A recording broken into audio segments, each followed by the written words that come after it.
Welcome to Eagle Eye. What a break from Manolo! Interviewing your favorite USA Eagles around the globe. Tony Lamb into the 22. Now, here's your host, Bill Baker. Hey everybody, welcome to Eagle Eye. I'm Bill Baker.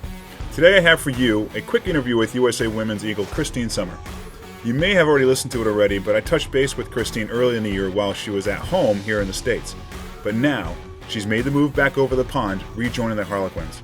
With 2 games under her belt already, we talk about last weekend's chippy match against Gloucester and upcoming matches, including a big match at the Stoop next week, and her January matchup with Eagles teammates Gabby Cantorna, Kate Zachary, and Janine Duncan of the Exeter Chiefs. That should be a great match to watch. So, Kristine, how's it feel to be back? Kind of surreal, exhausting, and I see also extremely privileged to be playing, which is also surreal. All around, just kind of mind-blowing that I'm here, but I'm happy to be here. What are your living situations like?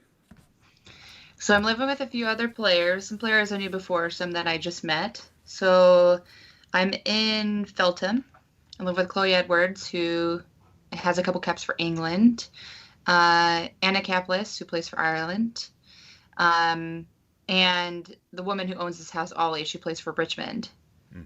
Yeah, it's a good group. Ollie has a 7-month-old golden doodle dog, like basically a puppy. So it's been a little bit of home having a dog around, really.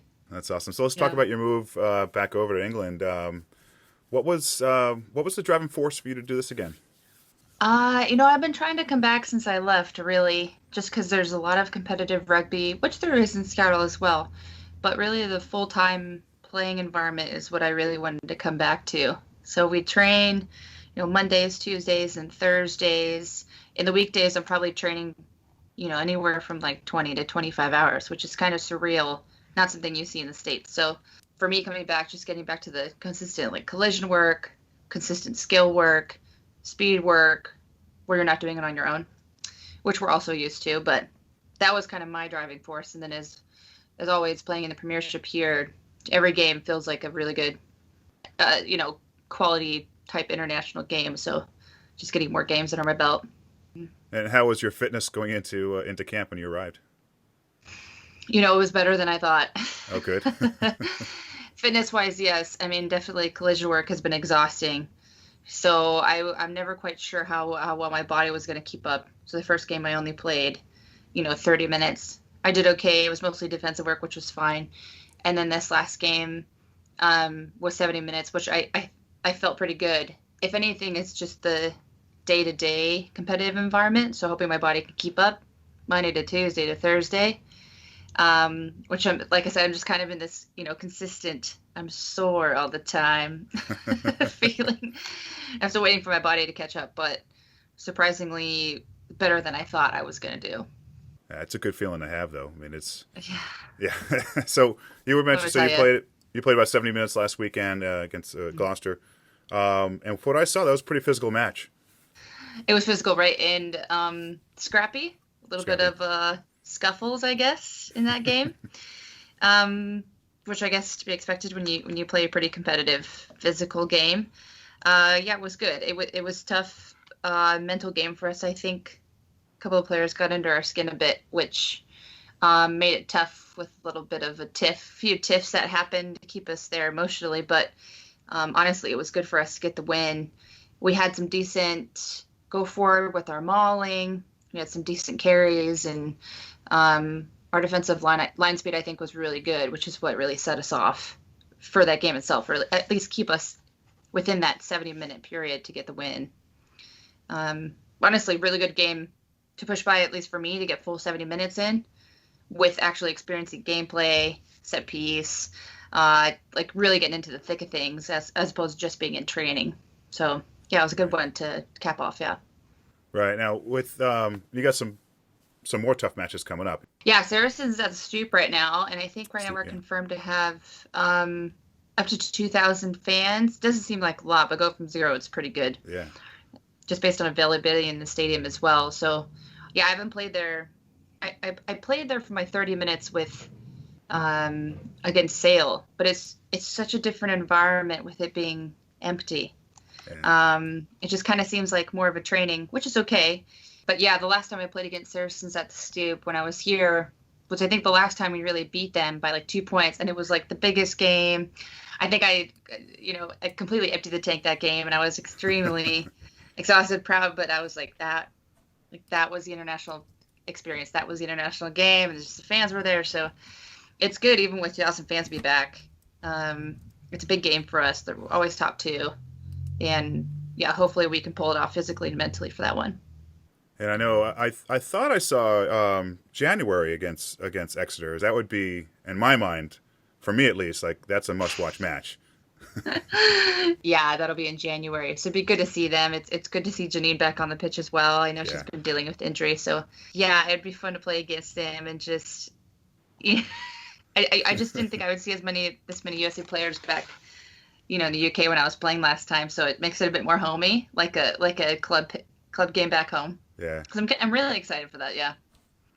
Well, and you got to set up some bets, maybe. I mean, it's got to be some kind of challenge for this match. Something you guys, I don't know, like you have to wear their uniform if they win, or they have to, I don't know, something.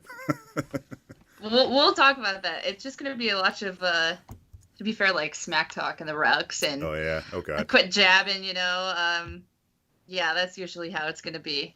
Is what I expect, but yeah, I'm really excited. It's good to see them playing. I'm excited to see Kate back out there and go head to head with her based on where I'm playing, and just good to see her and Janine doing really well at Exeter right now. But yeah, January is going to be a good month. Busy. Of course. So let's talk about a little of the difficulties. Were there some difficulties of you getting over there because you didn't come in until after the season started? What was going on with that? Yeah, I was working with Quins on kind of a contract and getting my visa approved. I had to get a visa to get back over here, a Tier 5 visa. So it was really just based on timing for that. When I could get an appointment in the States, if I had to travel to a different state to have an in-person appointment, or if something worked out in Seattle. So it almost took much longer than it did, but we got really lucky getting an appointment in Seattle. It was really just that, getting paperwork pushed through so that I could actually come over here on a legitimate visa now that Premiership is, quote unquote professionalized. They haven't brought a lot of U.S. players on visas yet, so it was kind of a new thing for the club. But yeah, to be fair, it all worked out. There was a lot of back and forth on which camps I was going to go for in the beginning with USA, like the DTE, and then everything was up in the air because I was potentially coming back here. So luckily everything worked out because I ended up missing camps to come back here. So I did still get some rugby in, which was nice. But yeah, it's kind of wild to say I have a visa in another country, like professionalized visa. It's kind of surreal, right? Yeah. So I'd be remiss if I don't talk about COVID just for a second here. But so what precautions is the club taking and the players taking? Like, what kind of rules are you under right now to stay safe and playing? We're in our house bubbles. It's pretty much keeping into your house bubble, not extending. I mean, England was on lockdown. Literally, right when I got out of quarantine, I thought it was going to break down because England went into shutdown. I was like, that's it. It's going to get canceled. What the hell am I doing? Yeah, so we're in our bubbles. Every time we go to training, we answer a COVID questionnaire before you get to site, see if you have any symptoms, whatever. Before you get on the bus, temperature check, off the bus and into the stadium, temperature check. So it's a lot of small precautions. Some of the stadiums I've been to have it where you check in, get a temperature check, and you check in with a barcode on your phone. Anyone who's close to you with your temperature, and then you check out of the stadium as well. So there's a bit more contact tracing here than I've seen in the States.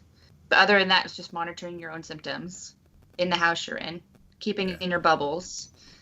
That's pretty much it. For us, for Harlequins, it's done pretty well so far. We've had a couple girls that maybe were exposed to somebody at work, so they take 2 weeks out of training, and then they come back after that, symptoms or no symptoms. So it's pretty cautionary. So far, so good. Knock on wood. Yeah. Yeah. It's got to be a good feeling for you. I know it's only a small amount of USA Women Eagles, but you and the other 4 are playing, which is important. So with this experience you're getting right now, and hopefully we're back to normal, coming this next year, as early as possible as next year, getting back into camp with USA, how important that will be for you and the others to get back to a normal environment, normal rugby environment? How important is that to USA Rugby as well? Yeah, are you thinking like while we're still playing here or after? Well, more after. This is prepping you for that. So you four are getting this experience, but the others maybe had that red and, the Stars and Stripes match, but that's about it. Yeah, it's going to be huge, right? It's, going into next year, we have a lot of rugby that's planned, but everything's up in the air because we don't know if countries are going to want to come to the States and play us. USA is kind of set on fire right now. And even for us, going to different countries with 2-week quarantine requirements financially is going to be tough as well. So I think we're in the process of reorganizing the calendar to see what's legitimate, what we can do financially as the women's 15s team, and in terms of accommodations, flights, per diems, because everything's a bit stressed financially for the players. So I think that aside, definitely getting with each other in a normal playing environment where we're not stressed, with the precautions, where we need to be, making sure we self-isolate, quarantine, whatnot. It would be good. It's tough to envision that right now.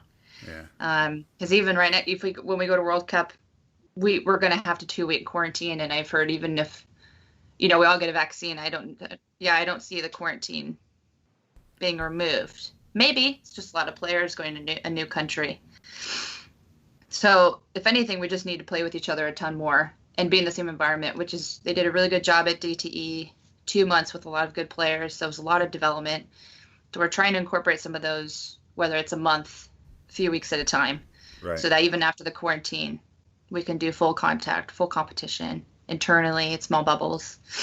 I think that's what it's going to have to be until we get approval to be in larger groups without potential of COVID contact. Yeah. Well, Kristine, good luck with that, and good luck with the rest of the season. Obviously, we love seeing some of these matches online, and we're looking for more.